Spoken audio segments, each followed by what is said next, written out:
For as long as I can remember, the old man next door was part of the background of my life, like the tall oak tree in our yard or the cracked sidewalk in front of our house. My parents hated him with a kind of fear that never made sense to me. Whenever his name came up, their voices changed, sharp and uneasy. They called him strange, said he watched people too much, warned me to stay far away from his fence. "Don't even look at him," my mother used to whisper whenever we passed his house. My father went further, calling him a monster and a stalker, as if the man was something dangerous hiding in plain sight. For years I believed them, because children believe what their parents tell them. Still, curiosity always lived quietly inside me.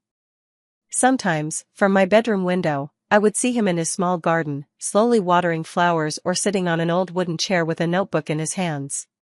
He never looked frightening to me, just lonely.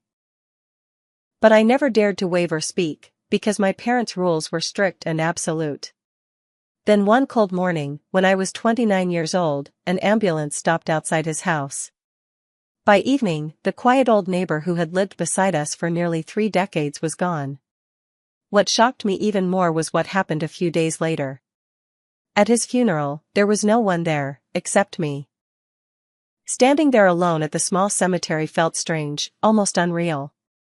The wind moved softly through the trees, and the priest's voice echoed quietly over the empty rows of chairs. I kept looking around, expecting someone else to arrive, maybe a distant relative, an old friend, anyone. But no one came. The man who had lived beside us for 29 years was leaving this world with only a stranger watching. Or at least, that's what I thought I was. After the short ceremony ended, a tall man in a dark suit approached me. He introduced himself as the old man's lawyer. His eyes studied me carefully, as if he had been expecting me all along. That confused me even more. I told him I was just the neighbor's daughter and didn't even really know the man. The lawyer gave a small, knowing smile and reached into his briefcase. From inside, he pulled out a thick, worn diary with a faded leather cover. "He asked me to give this to you," he said calmly, placing it in my hands. My heart started beating faster. "To me?" I asked.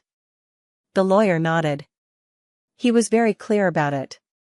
I stared down at the diary, feeling its weight, sensing that whatever was written inside would explain something important. But I had no idea that opening that diary would slowly destroy everything I thought I knew about my own family. I didn't open the diary until that night.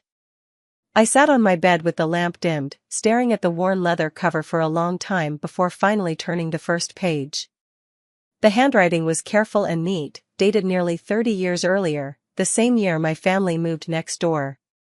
The first entries described a quiet life, simple observations about the neighborhood, the weather, and the small garden he loved.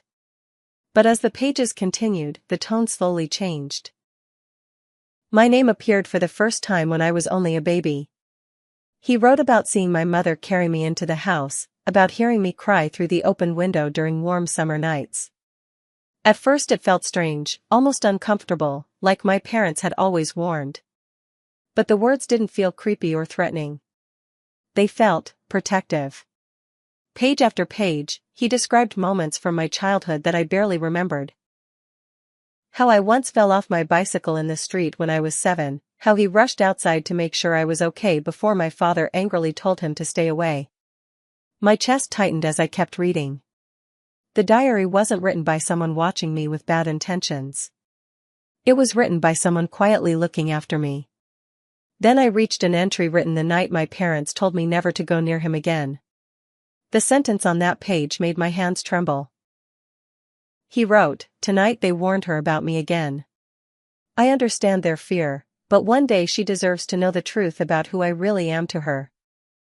My hands trembled as I turned the next pages. The entries became more personal, almost painful to read.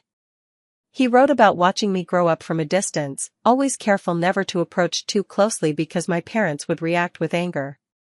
But what disturbed me most was how much he seemed to know about my life, things that no simple neighbor should know.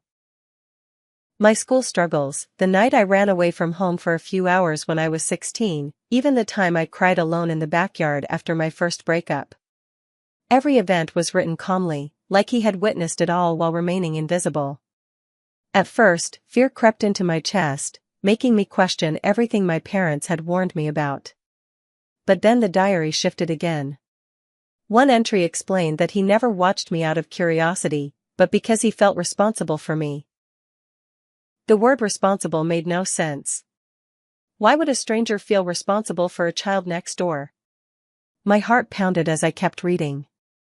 Then I reached a page written about 28 years ago.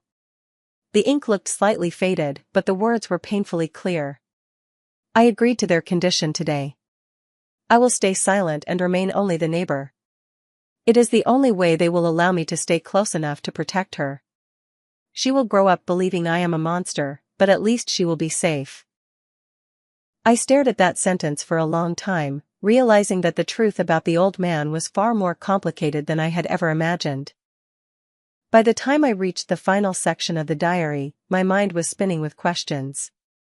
The entries were shorter now, written with shakier handwriting, as if age had begun to weaken his hands.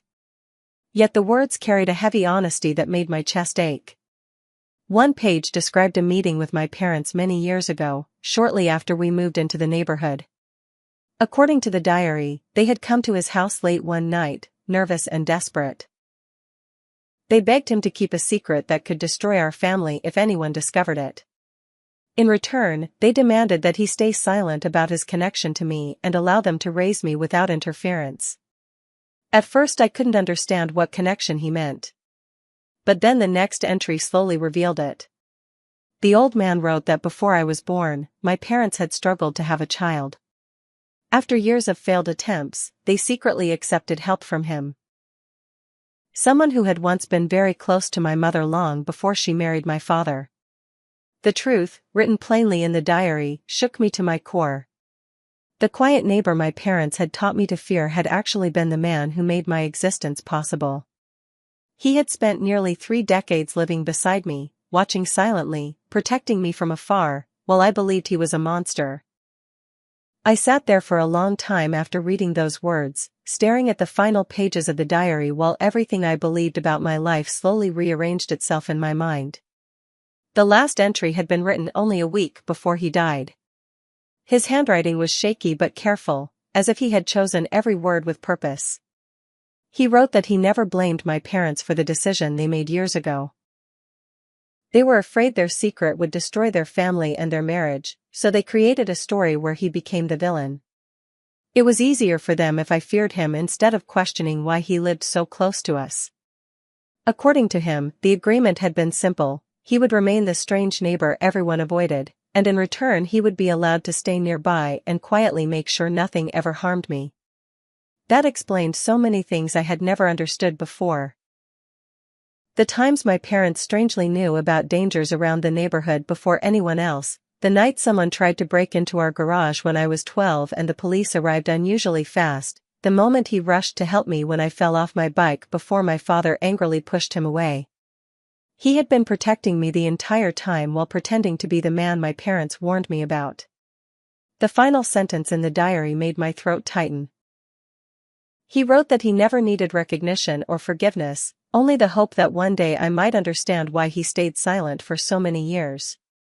As I closed the diary, I realized something heartbreaking: the man everyone avoided had lived his entire life as a villain in my story, when in truth he had been the quiet guardian who made my life possible.